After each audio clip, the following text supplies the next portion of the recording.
في موضوع بتكلم فيه، وإن شاء الله إن اللي يستمع هذا الموضوع إنه إيش يتفهم الوضع ويصير عاقل ورزين. يا أخوان، أبو مرداع الله جعله للجنة ويسكن فسيح جناته، انتقل إلى الله أرحم منك ومنك ومنها ومني وحتى من أبوه، أرحم من أبوه نفسه. الله سبحانه يقول، الله سبحانه أرحم من الإنسان على نفسه، أرحم من الأم على ولدها. مش تبون غير هذه؟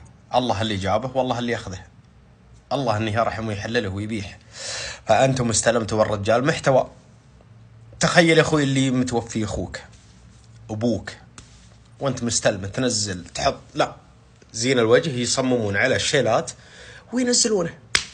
الله يرحمك أبو مرداع، والله أنك تعاقب وتخسى، ما بحب أنك مغرتبة المشاهدات.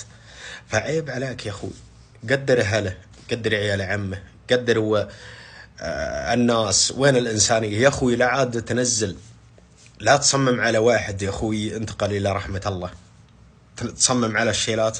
يا عيني وينا خير، حسابك يوم ندخله ما في غير 300، والمقطع جايب مليون عشان أبو مرداع جعله للجنة. تبى تسدي أنت، فانتبه بكره يصممون عليك أنت. نصيحة يا أخوي، اتركوا الإنسان راح لله سبحانه.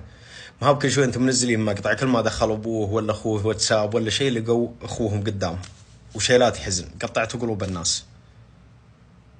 والله أني أتكلم جد، إنسان الله أنه يرحمه.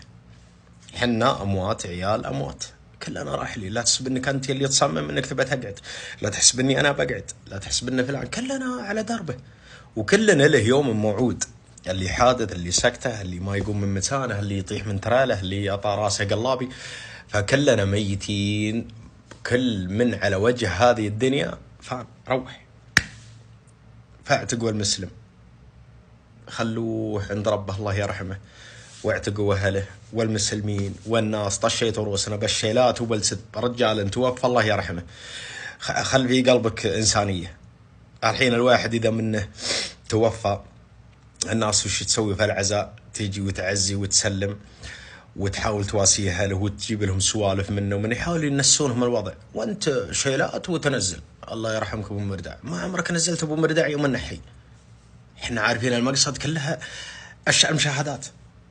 وفيه ناس عندي هنا في السناب نجوم استلموه محتوى قبل ما نعرفهم ولا عمرهم سووا في نزلوا لأبو مرداع مقطع زين. فالسذب والنفاق فكونا منه.